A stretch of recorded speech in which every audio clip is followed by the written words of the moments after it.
இன்றைய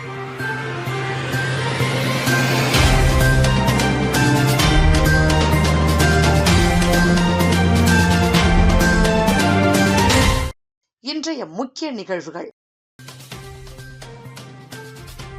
பட்டா மாற்ற 8000 லஞ்சம். கிராம நிர்வாக அதிகாரி லஞ்ச ஒழிப்பு போலீசாரால் கைது.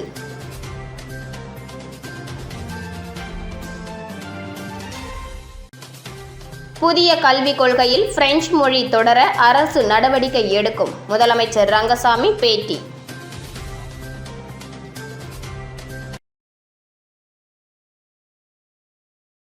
புதுச்சேரியில் பிரெஞ்சு மொழி கட்டாய பாடமாக இருக்க வேண்டும் என்றும், புதிய கல்விக் கொள்கையில் புதுச்சேரியில் பிரெஞ்சு மொழி தொடர்வதற்கான நடவடிக்கையை இந்த அரசு தொடர்ந்து எடுக்கும் என புதுச்சேரி முதலமைச்சர் ரங்கசாமி தெரிவித்துள்ளார். 2000 ஆண்டுகள் பழமையான பிரெஞ்சு பெண்கள் பள்ளி கட்டிடம் புதுப்பிப்பு முதலமைச்சர் ரங்கசாமி திறந்து வைத்தார். புதுச்சேரியில் 2000 ஆண்டுகள் பழமையான முதல் பிரெஞ்சு கல்வி நிலையமான பென்ஷனாட் டி ஜீன்ஸ் மேல்நிலை பள்ளியின் மறுசீரமைக்கப்பட்ட கட்டிடத்தை முதலமைச்சர் ரங்கசாமி இன்று திறந்து வைத்தார். இந்த நிகழ்ச்சியில் தற்காலிக சபாநாயகர் அன்பழகன், அமைச்சர்கள் சிவக்கொழுந்து, ராஜவேலு மற்றும் சட்டமன்ற உறுப்பினர்கள் மற்றும் அரசு அதிகாரிகள் கலந்து கொண்டனர். சுமார் 5 ஏக்கர் பரப்பளவில் கடற்கரையோரத்தில் அமைந்துள்ள இந்த பள்ளி பாரம்பரிய கட்டிடக்கலை மாறாமல் புதுப்பிக்கப்பட்டு புதிய பொலிவுடன் திறக்கப்பட்டுள்ளது. திறப்பு விழாவில் பேசிய முதலமைச்சர் ரங்கசாமி, 2000 ஆண்டுகள் பழமையான இந்த கல்வி நிறுவனம் இந்தியாவின் முதல் பிரெஞ்சு பெண்கள் பள்ளியாகும். பெண் கல்வியை ஊக்குவிக்க வேண்டும் என்று பாவேந்தர் பாரதிதாசன் வலியுறுத்தியதற்கு இந்த பள்ளியே சிறந்த சான்றாக உள்ளது என்றார். மேலும் புதுச்சேரியில் பழமையான கட்டிடங்கள் இல்லை என்று சிலர் கூறுகின்றனர். ஆனால் இந்த பள்ளி கட்டிடம் புதுச்சேரியின் வரலாறு மற்றும் பாரம்பரியத்தை எடுத்துக்காட்டும் முக்கிய அடையாளமாக திகழ்கிறது. மாநிலத்தில் உள்ள பாரம்பரிய கட்டிடங்களை பாதுகாப்பதில் அரசு தொடர்ந்து கவனம் செலுத்தி வருகிறது என்று தெரிவித்தார். வ.உ.சி. பள்ளி கட்டிடத்தை தொடர்ந்து இந்த பள்ளியும் அதன் பழமையான வடிவமைப்பு மாறாமல் சுமார் ரூபாய் 7.5 கோடி செலவில் மறுசீரமைக்கப்பட்டுள்ளதாக அவர் கூறினார். புதுச்சேரி மக்களிடையே பிரெஞ்சு மொழி கற்கும் ஆர்வம் தொடர்ந்து இருப்பதாக குறிப்பிட்ட முதலமைச்சர், புதிய கல்விக் கொள்கையிலும் பிரெஞ்சு மொழி பாடமாக தொடர வேண்டும் என்பது அரசின் விருப்பம். புதுச்சேரியில் பிரெஞ்சு மொழி கட்டாய பாடமாக இருக்க வேண்டும் என்று வலியுறுத்தி மத்திய அரசுக்கு கடிதம் எழுதியுள்ளேன். பிரெஞ்சு மொழி கல்வியை தொடர்ந்து வழங்க அரசு நடவடிக்கை எடுக்கும் என்றார். அரசு பள்ளிகளில் தரமான கல்வி வழங்கப்பட்டு வருவதாகவும், அனைவருக்கும் கல்வி வாய்ப்பு உருவாக்கப்பட்டுள்ளதாகவும் அவர் தெரிவித்தார். மேலும் அரசு பள்ளி மாணவர்கள் பொறியியல் மற்றும் மருத்துவ படிப்புகளில் சேரும் அளவிற்கு முன்னேற்றம் அடைந்திருப்பதாகவும், பெற்றோர்கள் அரசு பள்ளிகளில் தங்கள் குழந்தைகளை சேர்க்க முன்வர வேண்டும் என்றும் அவர் கேட்டுக்கொண்டார். தொடர்ந்து அரசு பள்ளிகளுக்கான நிதி ஒதுக்கீடு அதிகரிக்கப்பட்டு கல்வி தரத்தை மேம்படுத்த அரசு நடவடிக்கை எடுத்து வருவதாகவும் முதலமைச்சர் ரங்கசாமி தெரிவித்தார்.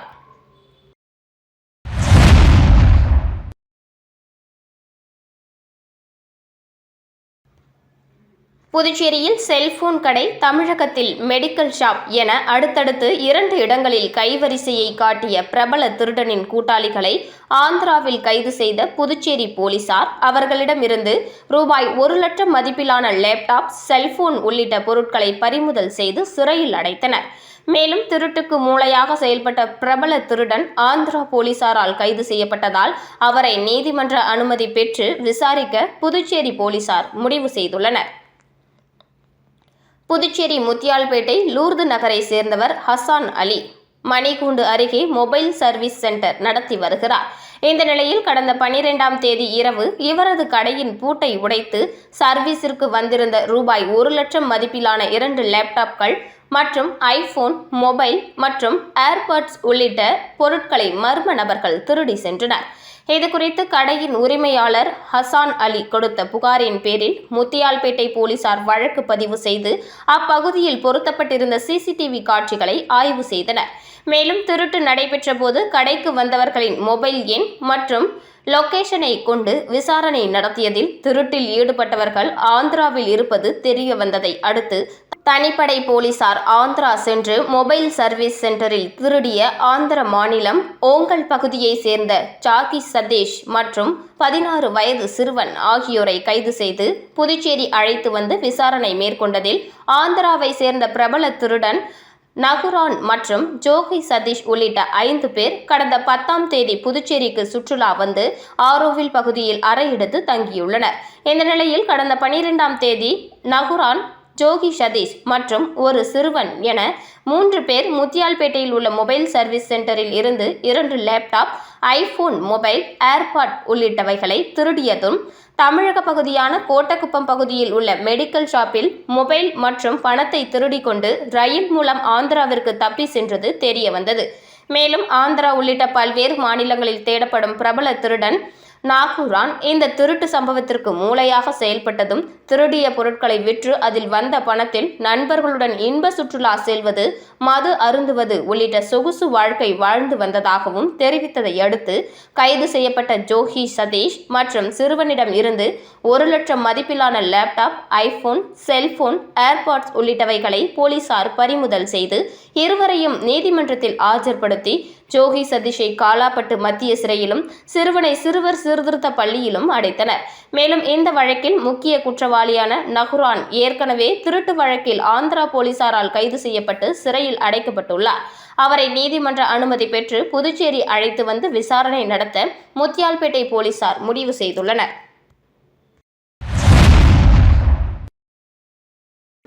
வானூரில் லஞ்சம் வாங்கிய விஏஓ கைது, லஞ்ச ஒழிப்புத்துறை அதிகாரி நடவடிக்கை. விழுப்புரம் மாவட்டம் வானூர் தாலுகா அலுவலகத்தில் நேற்று மக்கள் குறைதீர்க்கும் முகாம் நடைபெற்றது. இந்த நிலையில் வானூர் ஓட்டை பகுதியைச் சேர்ந்த பிரபு, வயது 30, இவரின் வீட்டு மனைப்பட்டா மாற்றம் செய்ய கோரி ஓட்டை கிராம விஏஓ அலுவலர் கலைசெல்வியிடம் சென்றுள்ளார். அப்போது அவர் இன்று மக்கள் குறைதீர்க்கும் முகாம் வட்டாட்சியர் அலுவலகத்தில் நடைபெறுவதாகவும் 8000 ரூபாய் கொடுத்துவிட்டு செல்லுமாறும் கூறியிருந்தார். இந்த நிலையில் பிரபு லஞ்ச ஒழிப்புத்துறை போலீசாரிடம் புகார் அளித்தார். புகாரின் பேரில் மக்கள் தீர்ப்பு முகாமுக்கு வந்த லஞ்ச ஒழிப்புத்துறை போலீசார் பிரபு விஓவிடம் பணம் கொடுக்கும் போது கையும் களவுமாக பிடித்து கைது செய்தனர். மேலும் அவரை தாலுகா அலுவலகத்தில் தொடர்ந்து விசாரணை நடத்தி வருகின்றனர். மக்கள் குறைதீர்க்கும் முகாமில் விஏஓ லஞ்சம் வாங்கிய சம்பவம் பெரும் பரபரப்பை ஏற்படுத்தியுள்ளது. புதுச்சேரியில் உணவு பாதுகாப்பை உறுதி செய்யாத அரசையும் உடல் நலத்திற்கு கேடு விளைவிக்கும் ரசாயன நிறமூட்டி, சுவையூட்டிகளை உணவுகளில் சேர்க்கும் உணவகங்களை ஆய்வு செய்யாத உணவு பாதுகாப்பு அதிகாரிகளை கண்டித்து சமூக அமைப்பினர் கண்டன ஆர்ப்பாட்டத்தில் ஈடுபட்டனர். புதுச்சேரியில் பொதுமக்களின் உணவு பாதுகாப்பை உறுதி செய்ய வேண்டும் என்ற மக்கள் கோரிக்கையுடன் மக்கள் வாழ்வுரிமை இயக்கம், 6ஆம் திணை மக்கள் இயக்கம் மற்றும் பல்வேறு சமூக ஜனநாயக இயக்கங்கள் சார்பில் கோரிமேட்டில் உள்ள உணவு பாதுகாப்பு அதிகாரி அலுவலகம் முன்பு கண்டன ஆர்ப்பாட்டம் நடைபெற்றது. மக்கள் வாழ்வுரிமை இயக்க செயலாளர் ஜெகநாதன் தலைமையில் நடைபெற்ற ஆர்ப்பாட்டத்தில் 100க்கும் மேற்பட்டவர்கள் கலந்து கொண்டு உணவகங்களில் பயன்படுத்தப்படும் ரசாயன நிறமூட்டிகள், செயற்கை சுவையூட்டிகள் மற்றும் உடல் நலத்திற்கு கேடு விளைவிக்கும் துரித உணவுப் பொருட்களை உடனடியாக தடை செய்ய வேண்டும், நட்சத்திர மற்றும் நடுத்தர ஹோட்டல்கள், சாலையோர உணவகங்கள், பானிபூரி உள்ளிட்ட துரித உணவு விற்பனை மையங்களில் விரிவான ஆய்வுகளை மேற்கொள்ள வேண்டும் என்றும், அனைத்து உணவகங்களிலும் விற்பனை செய்யப்படும் உணவுகளின் தரம் மற்றும் பாதுகாப்பு தன்மையை உறுதிப்படுத்த உணவு பாதுகாப்புத்துறை தீவிர நடவடிக்கை எடுக்க வேண்டும் உள்ளிட்ட கோரிக்கைகளை வலியுறுத்தி கண்டன கோஷங்களை எழுப்பினர். பொதுமக்களின் உடல் நலன் மற்றும் வாழ்வுரிமையை பாதுகாக்க புதுச்சேரி அரசும் உணவு பாதுகாப்புத்துறையும் உடனடி நடவடிக்கை எடுக்கவில்லை என்றால் அடுத்த கட்டமாக முற்றுகை போராட்டம் நடத்தப்படும் என எச்சரிக்கை விடுத்தனர். விளம்பர இடைவேளைக்கு பிறகு செய்திகள் தொடரும்.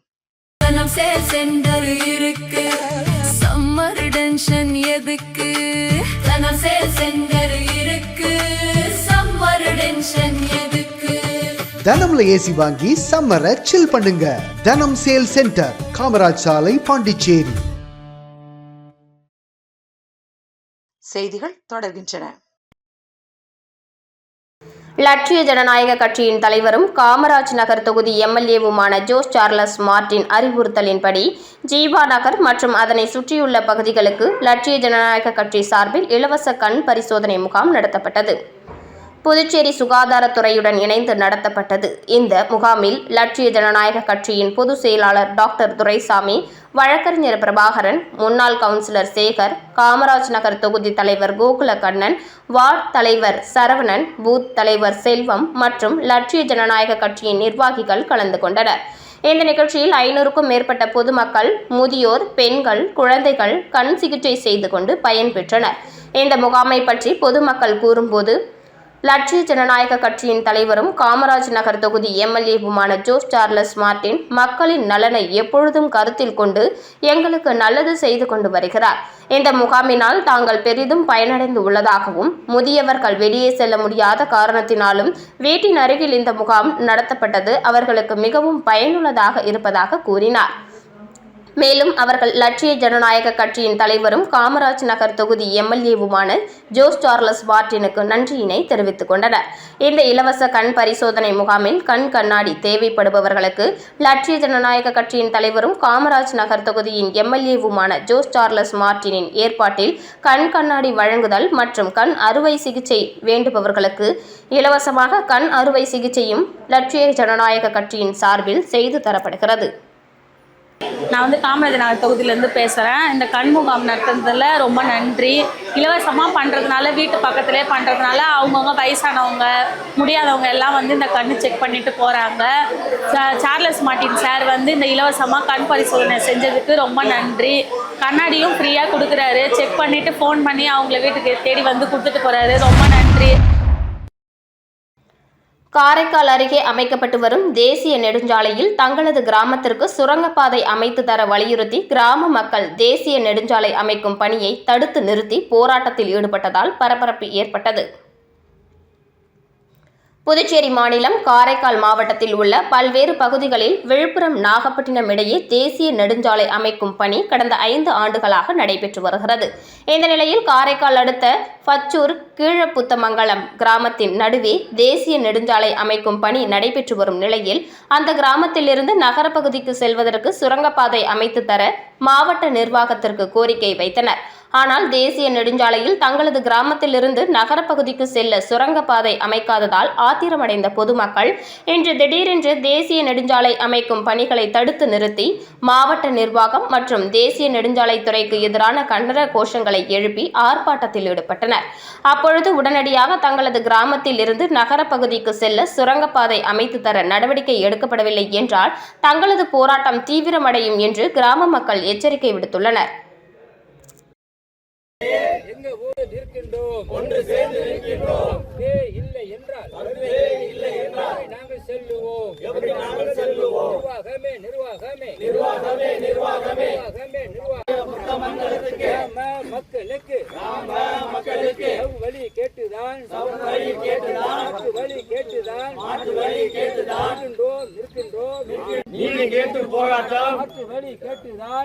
வழி கேட்டுதான் நாம மக்கள் ஒன்று சேர்ந்து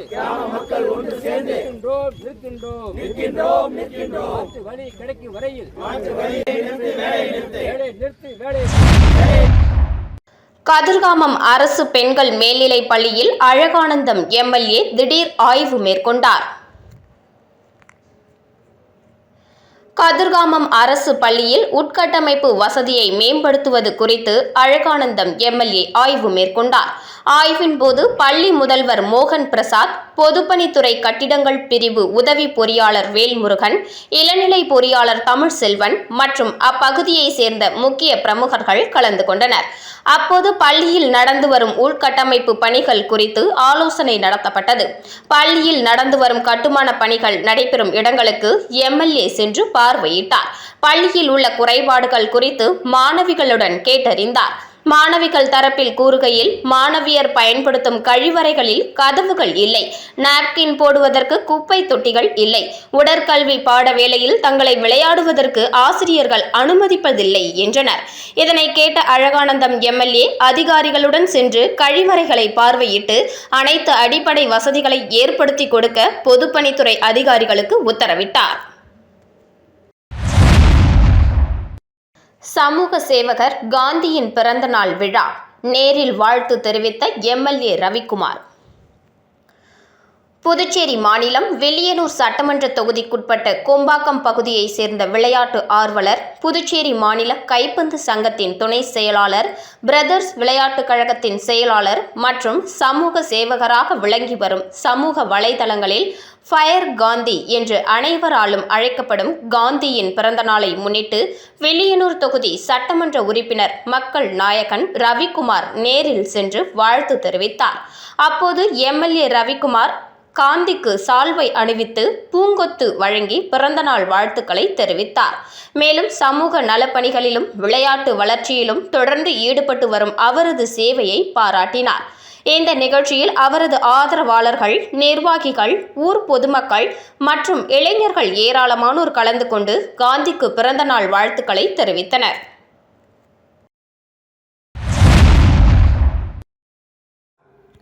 புதுச்சேரி பெத்தி செமினார் மேல்நிலைப் பள்ளியில் இரத்த தான முகாம் சிறப்பாக நடைபெற்றது. உலக இரத்த தான தினத்தை முன்னிட்டு பெத்தி செமினார் மேல்நிலைப் பள்ளி மற்றும் அரசு பொது மருத்துவமனை, புதுச்சேரி இரத்த வங்கி இணைந்து இரத்த தான முகாமை சிறப்பாக நடத்தின. நிகழ்ச்சியில் புதுச்சேரி கடலூர் மறை மாவட்ட பேராயர் டாக்டர் பிரான்சிஸ் கலிஸ் தலைமையில் விருந்தினராக கலந்து கொண்டு நிகழ்வினை சிறப்பித்தார். மேலும் அருட்தந்தை மிகுந்த மரியாதைக்குரிய மொன்சியோர் எஸ். குழந்தைசாமி சிறப்பு விருந்தினராக பங்கேற்று நிகழ்வினை கௌரவித்தார். தன்னார்வலர் இரத்த தானத்தின் அவசியத்தை பற்றி விழிப்புணர்வு ஏற்படுத்தவும் சமூக பொறுப்புணர்வை வளர்க்கவும் இம்முகாம் ஏற்பாடு செய்யப்பட்டது. மாணவர்களின் பெற்றோர்கள் மற்றும் பள்ளி ஆசிரியர்கள் உட்பட 30க்கும் மேற்பட்டோர் ஆர்வமுடன் முன்வந்து இரத்த தானம் செய்து மனிதநேய பணியில் தங்களது பங்களிப்பை வழங்கினர். இந்த நிகழ்வில் உரையாற்றிய தலைமை ஆசிரியர், உயிர்களை காப்பாற்றும் உயரிய சேவையாக இரத்த தானம் விளங்குவதை வலியுறுத்தி இத்தகைய சமூக நல் முயற்சிகளை தொடர்ந்து மேற்கொண்டு வரும் பள்ளி நிர்வாகத்தை பாராட்டினார். சிறப்பு விருந்தினரும் இரத்த தானம் செய்தவர்களின் தன்னலன் மாற்ற சேவையையும் பாராட்டி வாழ்த்து தெரிவித்தார். பொது மருத்துவமனை மருத்துவர்கள் மற்றும் மருத்துவ பணியாளர்கள் இரத்த தான செயல்முறைகள் அனைத்தும் பாதுகாப்பாகவும் சுகாதார விதிமுறைகளில் படியும் நடைபெற்றதை உறுதி செய்தனர். இந்த நிகழ்வை வெற்றிகரமாக நடத்த ஒத்துழைத்த அனைத்து இரத்த தான தன்னார்வலர்கள், மருத்துவர்கள், மருத்துவ பணியாளர்கள், தன்னார்வலர்கள், ஆசிரிய விருந்தினர்கள், பெற்றோர்கள் மற்றும் நலன் விரும்பிகள் அனைவருக்கும் பள்ளி நிர்வாகம் தனது மனமார்ந்த நன்றியை தெரிவித்துக் கொண்டது. இந்த இரத்த தான முகாம் மனித நேயம் மற்றும் சமூக சேவை குறித்த விழிப்புணர்வை வளர்க்கும் பள்ளியின் அர்ப்பணிப்பை வெளிப்படுத்தும் வகையில் சிறப்பாக அமைந்தது.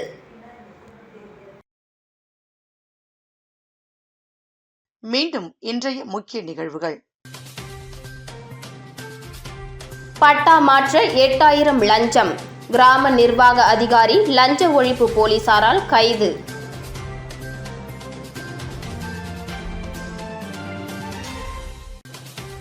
புதிய கல்விக் கொள்கையில் பிரெஞ்சு மொழி தொடர அரசு நடவடிக்கை எடுக்கும், முதலமைச்சர் ரங்கசாமி பேட்டி.